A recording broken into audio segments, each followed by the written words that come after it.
프랑스 철학자 샤르트르는 존재와 무라고 하는 책에서 이 두 가지 차원의 존재를 말합니다. 첫째는 변화하지 않는 존재입니다. 이미 본질이 정해져 있기 때문에 변화할 수 없는 존재를 의미합니다. 피아노는 처음부터 피아노로 정해져 있습니다. 저것이 오르간으로 변화할 수 없습니다. 이것이 샤르트르가 말하는 첫 번째 변화하지 않는 존재입니다. 이거를 즉자 존재라고 부르는데 좀 어려운 말인데 그냥 즉자 처음부터 그냥 그대로 있다 이제 이런 뜻이죠. 처음부터 딱 정해져 있기 때문에 변화하고 싶어도 변화할 수 없는 존재를 말합니다. 둘째는 변화하는 존재입니다. 자기 자신을 대한다라고 하는 의미인데 자기 자신을 대상화해서 자기를 바라보면서 성찰하고 그 성찰을 통해서 스스로 변화하는 존재를 말합니다. 샤르트르도 그렇고 하이데거도 그렇고 우리 인간은 세상에 던져졌다 이렇게 표현합니다. 피투성이라고 말하는데 본질이 정해져서 태어난 게 아니라는 거죠. 내 의지와 관계없이 우리 인간은 이 세상에 던져졌습니다. 던져질 때에 내 본질이 정해지지 않았죠. 아무것도 정해지지 않았습니다. 요즘 청년들이 하는 말 중에 우리는 낳음을 당했다 이런 말들을 합니다. 난 태어나고 싶지 않은데 취업도 어렵고 막 이제 진로가 너무 어려우니까 난 태어나고 싶지 않은데 나는 낳음을 당했다 이런 표현을 청년들이 씁니다. 이것이 이 철학자들이 말하는 피투성과 같은 의미입니다. 내 의지와 관계없이 우리는 이 세상에 던져진 존재죠. 피투된 존재죠. 그때에 본질이 정해지지 않은 채로 던져진 겁니다. 저는 날 때부터 목회자가 아닙니다. 저는 날 때부터 목회자로 정해져서 나오지 않았죠. 무한한 가능성을 가지고 있었죠. 이것도 할 수 있고 저것도 할 수 있고. 저는 30대까지도 내 직업을 바꿀 수 있다고 생각했습니다. 변화죠. 우리 청년들은 어릴 때 뭐가 되고 싶어요? 그러면은 내가 뭐가 되고 싶어요? 이렇게 대답을 했는데 지금 아마 다 바뀌었을 거예요. 저희 때는 뭐가 되고 싶어요? 그러면 다 대통령이라고 말했어요. 요즘에는 대통령이라는 말이 안 나옵니다. 대통령들 중에 많은 분들이 감옥에 가서 그런지 이 대통령이 되고 싶다는 말 거의 들어본 적이 없어요. 바뀌죠. 변화하죠. 자유롭게 본질을 형성해 가는 존재를 가리켜서 대자 존재다. 변화하는 존재다. 샤르트르는 그렇게 말을 합니다. 이렇게 말합니다. 인간은 자유롭도록 선고받았다. 샤르트르는 자유를 축복이기도 하지만 저주라고까지 말합니다. 내가 선택을 해야 되니까 이게 힘들죠. 어렵죠. 지금 청년들 직업을 정하는 거 굉장히 어렵죠. 내가 대학원을 갈 것인가, 취업을 할 것인가, 4학년만 되면 굉장히 고뇌합니다. 어렵습니다. 그래서 자유는 일종의 저주가 되기도 한다 이렇게 말하는데 인간은 자유롭도록 선고받았다. 자유는 인간의 본질에 선행하며 인간의 본질을 가능케 한다. 하지만 저주 같은 자유이지만 그 자유가 주어졌기 때문에 그 자유를 가지고 나의 삶의 본질을, 존재의 본질을 선택하고 결정하고 형성해 나가는 존재가 인간 존재의 본질이다. 샤르트르는 이렇게 강조합니다. 그래서 이제 그 다음에 가면 자유로 내가 선택을 한 것이 인생이기 때문에 책임져라. 책임을 또한 이제 강조하면서 존재의 무가 이렇게 계속 전개해 나갑니다. 오늘 우리들의 질문은 나는 어떤 존재로 변화되기를 원하고 있는가? 어차피 우리는 변화하는 존재죠. 날마다 변화합니다. 나의 생각도, 나의 이념도, 나의 철학도, 나의 지뢰도, 미래도 계속 우리는 변화하는 과정에서 살아가는데 나는 어떤 존재로 변화되기를 원하고 있는가? 우리 특히 청년들, 나는 어떤 존재로 내가 변화되기를 원하는가? 세상을 지배하는 아주 강력한 슈퍼맨, 슈퍼우먼 같은 그런 능력의 존재로 내가 변화되기를 원하는가? 아니면 이웃을 사랑하는 따뜻한 존재로 변화되기를 원하는가? 다르죠. 경배받는, 사람들로부터 찬양받고 경배받는 초인으로 내가 변화되기를 원하는가, 아니면 하나님을 겸손하게 경배하는 신앙인으로 내가 변화되기를 내가 원하고 있는가? 이런 질문입니다. 나는 어떤 존재로 살기를 원하고 있는가? 내가 어떤 그리스도인으로, 어떤 신앙인으로 내가 살기를 원하고 있는가? 신앙을 통해서 내가 많은 복을 받아서 어마어마한 능력의 소유자가 되기를 원하고 있는가? 아니면 보다 더 따뜻한 사람으로, 사랑을 나누는 사람으로, 겸손하게 무릎 꿇고 하나님을 찬양하고 경배하는 신앙인으로 내가 변화되기를 원하고 있는가? 오늘 본문은 유명한 본문인데 우리들의 오늘 질문에 대한 예수님의 답입니다. 예수님이 이제 여리고로 지나갑니다. 예루살렘을 향해서 가는 거죠. 갈릴리 쪽에서 이제 계시다가 지금 예루살렘을 들어가는 과정에 있습니다. 요단강 강변을 쭉 걸어가지고 지금 예루살렘으로 들어가는데 여리고를 지나가게 되어 있습니다. 하나의 관문이죠. 이 여리고에 삭개오라고 하는 사람이 살았습니다. 이 사람의 직업은 세리장입니다. 굉장히 부자였습니다. 신약학자 네럴벅은 로마 정부가 관장하는 세무소의 수장이었다, 이렇게 설명을 합니다. 그러니까 결국은 유대인들로부터 세금을 받아가지고 그 세금을 로마 정부에다가 갖다 바치는 거죠. 그러니까 유대인들이 볼 때에는 배신자입니다. 아주 민족의 반역자죠. 굉장히 혐오하고 배제하는 죄인 중에 한 사람이었습니다. 그런데 이 삭개오가 예수님이 지나간다는 소문을 듣고 보고 싶었습니다. 왜 삭개오는 예수님이 보고 싶었을까요? 삭개오가 예수님을 보고 싶어 했던 이유가 무엇일까요? 오늘 본문에서 굉장히 중요한 부분입니다. 보고 싶은데 키가 작았습니다. 그러니까 무리들이 이렇게 키 큰 사람들이 가리니까 예수님을 볼 수가 없는 거죠. 저는 중고등학교 시절 때 6년 동안 버스를 타고 학교를 이렇게 통근을 했는데 그때는 굉장히 많은 버스였습니다. 한 손에는 도시락 들고 한 손에는 가방을 들고 버스를 타면 손잡이를 잡을 수도 없습니다. 손이 없죠. 근데 흔들리지가 않습니다. 왜냐하면 사람이 많으니까 끼어 있어가지고. 근데 사방에 다 이렇게 키 큰 사람들이 서 있으니까 아무것도 안 보입니다. 이제 숨 쉬기도 어렵습니다. 지금 학교가 지금 그런 겁니다.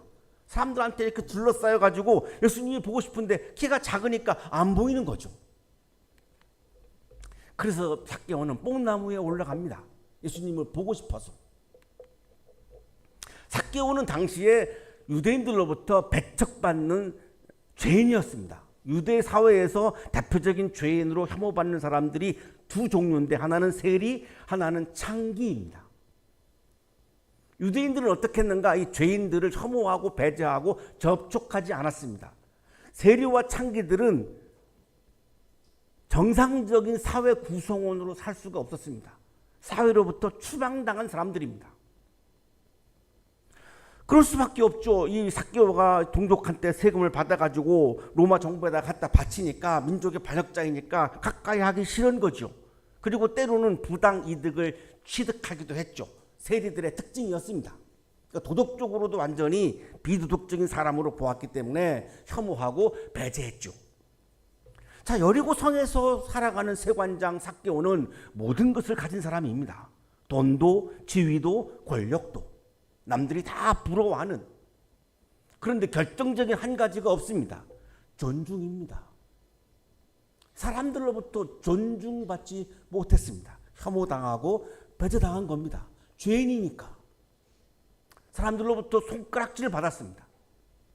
부유했지만, 권력을 갖고 있었지만, 세상적으로 보면 성공했다고도 볼 수 있지만 가치 없는 존재로 낙인 찍혔다라고 하는 것.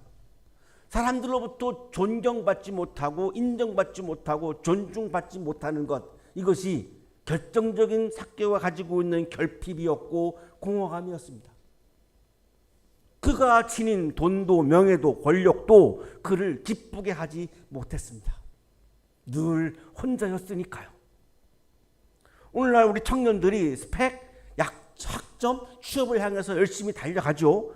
언젠가 그걸 얻게 되겠죠. 그러면 완전히 내 인생의 문제를 다 해결한 것으로 결과가 드러날까요? 그것이 나에게 가져다 주지 못하는 결핍과 공허감이 또한 남습니다. 학점과 스펙과 능력이, 성공이 나에게 기쁨을 가져다 주지 못하는 부분이 남게 됩니다. 그것이 인생의 전부가 아니라는 것입니다. 이것이 지금 삭개오가 우리들에게 보여주고 있는 결핍과 공허감의 이 존재의 모습입니다. 돈과 능력으로는 살 수 없는 진정한 나, 참된 나, 사람다운 사람, 인간다운 인간. 내가 정말로 인간답게 살아가는 진실한 인간, 진실한 나. 이런 내면의 목마름을 안고 삭개오는 지금 뽕나무에 올라가고 있는 것입니다. 예수님께서는 죄인을 배제하지 않는다는 소문을 들었습니다. 유대인들은 모두가 죄인은 배제했습니다. 그런데 예수님이라고 하는 분은 죄인을 배제하지 않고 환대한다라고 하는 소문을 들은 거죠.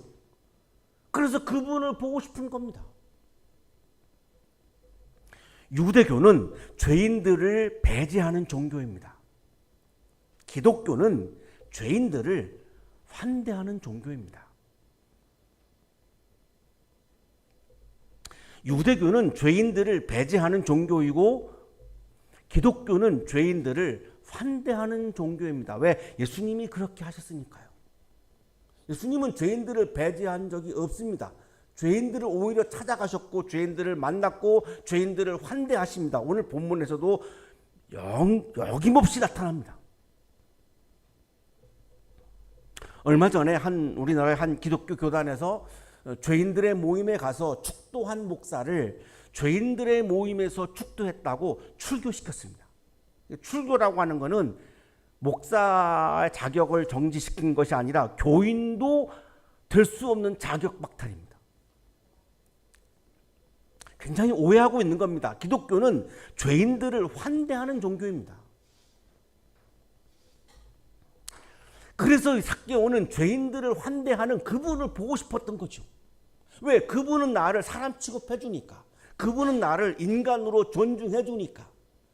모든 사람들을 나는 존중해 주지 않지만 예수님만큼은 나를 인간으로 존중해 주기 때문에 그분이 보고 싶었던 거고, 키가 작아서 볼 수 없으니까 포기하지 않고 뽕나무에 올라간 거죠. 키는 문제가 되지 않았습니다. 키는 문제가 되지 않습니다.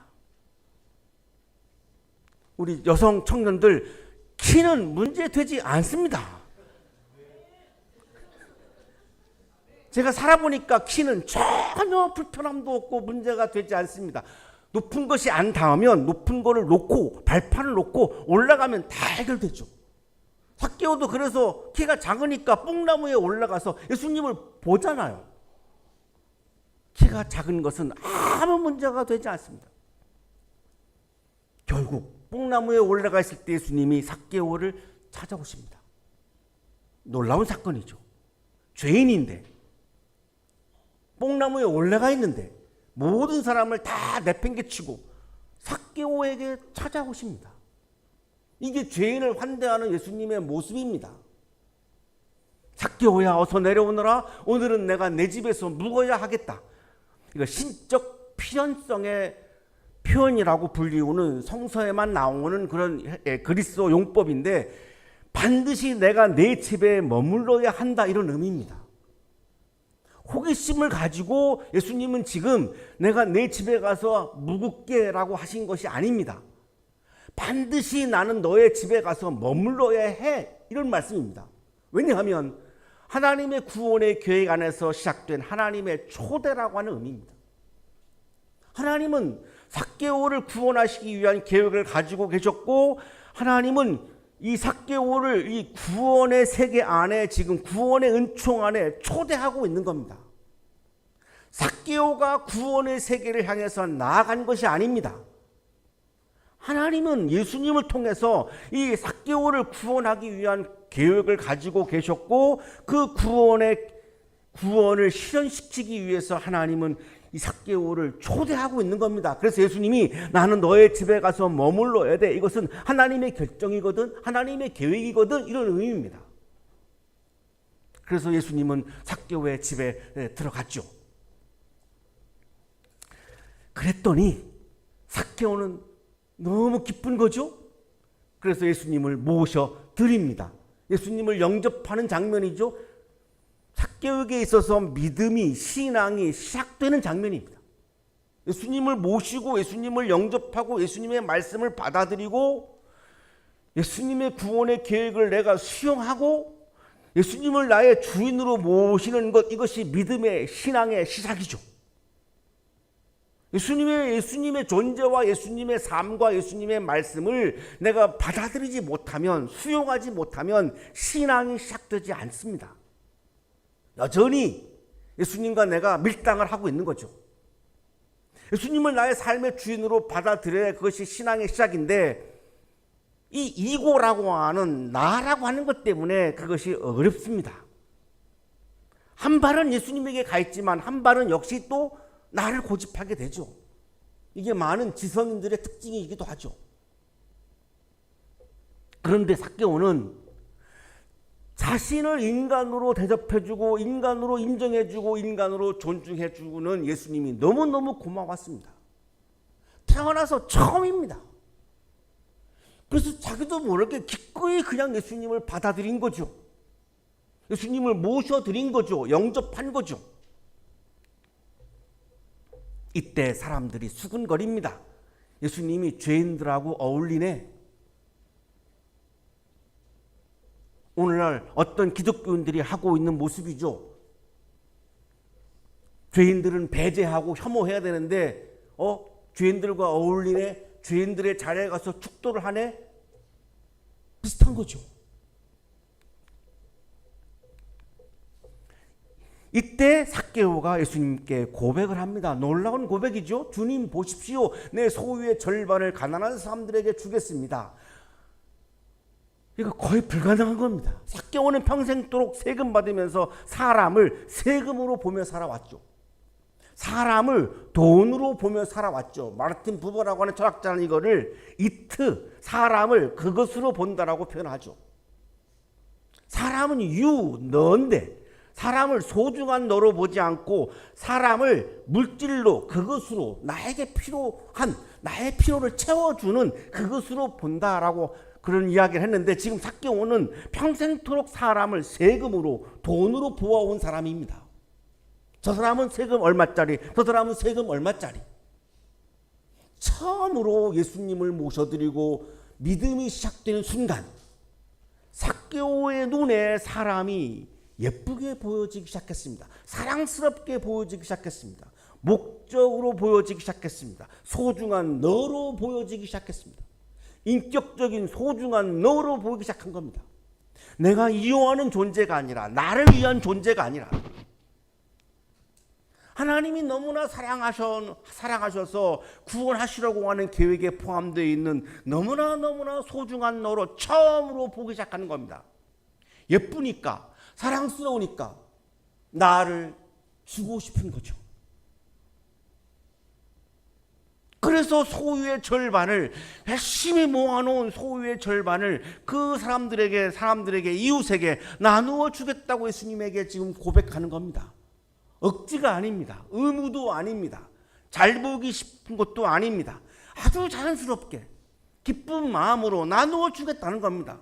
사랑스러우니까, 예쁘니까 주고 싶은 거죠. 기쁨으로 나누고 싶은 거죠. 삭개오는 주어진 자유를 가지고 자기의 존재를 지금 변화시키고 있습니다. 샤르트가 이거를 말한 거죠. 사랑하는 존재로, 사람을 그것으로 보지 않고 사람을 너로 보는 존재로, 사람에게 내 것을 기쁨으로 나누는 존재로, 믿음을 소유한 존재로 놀라운 변화의 사건이 지금 일어나고 있습니다. 이거를 샤르트르가 자유로, 우리는 우리의 삶을 선택하고 변화시켜 나갈 수 있다라고, 그래서 그렇게 말한 거죠. 이런 고백을 했을 때 예수님이 선언합니다. 오늘 구원이 이 집에 이르렀다.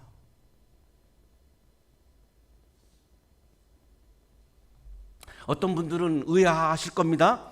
삭개오가 당신은 그리스도시요 살아계신 하나님의 아들이십니다. 나는 예수님을 하나님의 아들로 구세주로 믿습니다. 라고 이렇게 고백을 했어야 구원이 선포되어야 논리가 맞죠. 믿음으로 구원받는 거니까요. 그런데 아직까지도 이 본문 안에 삭개오의 신앙 고백이 없습니다. 예수님을 믿는다고 표현하지 않았습니다. 오로지 하나, 내 소유의 절반을 나누어 주겠습니다. 이렇게 고백을 한 거죠. 그런데 어떻게 예수님은 구원을 선포하고 계실까요? 예수님께서는 사람들을 사랑스러운 존재로 바라보면서 내 소유를 나누는 그 사랑으로 이어지는 행위 속에서 그 사랑의 행위에 담겨 있는 예수님을 모셔드린 삭개오의 믿음을 보고 계신 겁니다. 예수님은 우리들의 믿음을 어떻게 보실까요? 내가 예수로 믿습니다라고 고백하면 예수님은 나이가 믿음이 있다고 알아차리실까요? 내 머릿속에 내가 예수님을 믿는다라고 하는 관념이 있으면 예수님은 내가 예수님을 믿는다라고 알아차리실까요? 예수님은 삭개오의 사랑의 행위를 통해서 이 삭개오의 믿음을 보고 계시는 겁니다. 왜? 진정한 믿음은 사랑의 행위로 이어지기 때문입니다. 반드시 사랑으로 이어지기 때문입니다. 그래서 소유의 절반을 나누어 주겠다라고 하는 이 고백을 들으시면서 예수님은 구원을 선포하고 있는 거죠. 인자는 잃은 것을 찾아 구원하러 왔다. 나는 의인을 찾으러 온 것이 아니고 나는 죄인을 찾으러 왔다. 예수님이 만나시는 사람은 의인이 아니고 죄인입니다. 예수님이 환대하는 사람은 의인이 아니고 죄인입니다. 예수님이 어울리는 사람은 의인이 아니고 죄인입니다. 사람들은 삭개오를 죄인이라고 낙인 찍었지만 예수님께서는 죄인인 삭개오를 찾아오시고 만나시고 동행하시고 구원을 선포하고 있습니다. 삭개오는 예수님을 만남으로 믿음을 소유하게 되었고 존재와 삶이 새로워져서 그 믿음을 가지고 믿음에서 나오는 행위를 가지고 사람들을 사랑하기 시작했던 것입니다. 리 스트로벨이라고 하는 사람은 시카고 트리뷴의 이 법률 담당 기자입니다. 신앙을 아주 조롱했던 철저한 무신론자였습니다. 근데 그의 아내가 예수님을 믿기 시작합니다. 예수님을 영접하고 믿음을 갖기 시작합니다. 이때 남편인 스트로벨은 이 믿음을 향해서 정신적인 약점이다라고 표현합니다. 기자로서의 논리적인 자존심을 가지고 예수님의 부활의 증거를 반박하겠다고 결심하고 치밀하게 예수님의 부활을 조사하기 시작합니다. 조사 결과 그는 부활의 역사적 신비성을 부정할 수 없었음을 깨닫습니다. 부활은 역사적인 사실임을 깨닫습니다. 부활하신 예수님을 인격적으로 만나게 됩니다. 삭개오가 예수님을 만나고 믿음과 사랑을 소유했던 것처럼 이 스트로벨이라고 하는 사람도 부활하신 예수님을 만나는 순간 믿음을 소유하기 시작합니다. 이렇게 고백합니다. 예수를 만난 후 내 모든 관점이 바뀌었다. 진리를 찾으려다 진리가 나를 찾아왔다. 예수님이 삭개오를 찾아와서 삭개오의 삶을 변화시켰던 것처럼 스트로벨은 예수님의 진리가 자신을 찾아와서 자신을 변화시켰다고 고백합니다. 이 변화의 경험을 가지고 그리스도의 사건이라고 하는 책을 썼고 세계 많은 사람들을 찾아가서 복음을 전하는 삶을 살아가기 시작합니다. 삭개오처럼 스트로벨은 예수님을 만난 후 자신의 존재의 변화를, 근원적인 존재의 변화를 경험했습니다. 신학자 보네퍼는 윤리학이라고 하는 책을 통해서 이렇게 말합니다. 믿음이 회개와 사랑의 행위를 동반하지 않는다면 그것은 믿음만으로 의롭게 된다는 교리의 미숙아에 지나지 않는다. 그것은 죽은 믿음이다. 입술로만 고백하는 믿음은, 머리에서 관념에 머무르고 있는 믿음은, 지식으로만 알고 있는 믿음은 죽은 믿음이라고 말합니다. 반드시 사랑으로 이어지는 믿음이 진정한 믿음임을 보네포는 강조합니다. 보네포의 말처럼 살아있는 믿음은 회개로 드러납니다. 회개는 사랑으로 완성됩니다. 삭개오는 회개를 통해서 사랑의 행위로 믿음을 드러낸 사람입니다. 그 믿음과 사랑을 통해서 구원받은 존재로 완전히 새롭게 변화되어서 이제는 손가락질 받는 삶이 아니라, 존중받지 못하는 삶이 아니라, 인간답지 않은 삶을 살아가는 존재가 아니라 많은 사람들로부터 사랑받는 존재로, 많은 사람들로부터 사람다운 인간으로 인정받는 존재로, 예수님을 사랑하고 이웃을 사랑하는 사람으로, 기쁨이 가득한 삶으로 그의 존재는 완전히 변화되었습니다. 사랑하는 한양 가족 여러분, 주님께서는 우리를 변화를 향한 초대로 우리를 부르십니다. 오늘 우리가 이 자리에 나온 것은 이 주님의 초대에 응답해서 이 자리에 나와왔습니다. 우리가 주님의 부르심 앞에 응답할 때에 우리의 존재는 새로워집니다. 우리의 존재는 변화합니다. 그때 우리의 삶은 구원의 기쁨으로 가득 차게 됩니다. 그 구원의 기쁨을 우리와 우리의 이웃과 함께 나눌 때에 하나님 나라의 기쁨은 이 땅에서 확산되어져 갑니다. 우리를 통해서 예수님의 사랑이 증거되고 우리를 통해서 믿음이 증거되기 시작합니다. 구원의 기쁨이 내 안에 없으면 우리는 믿음과 사랑을 이 세상에 확산시킬 수 없습니다. 내 안에 구원의 기쁨이 충만할 때에 믿음과 사랑을 이 세상에 확산시켜 나갈 수 있습니다. 그것을 위해서 우리는 이 자리에 초대받은 사람들입니다. 구원의 기쁨이 여러분의 삶 가운데 충만하기를 간절히 축원합니다.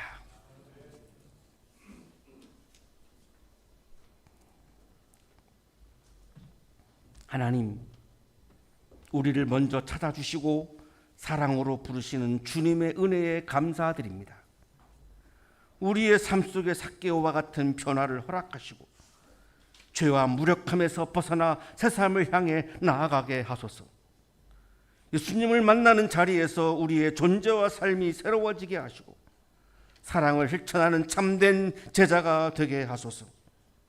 이 모든 말씀과 기도를 우리의 구원이시며 생명이 되시는 예수 그리스도의 이름으로 간절히 기도하옵나이다. 아멘.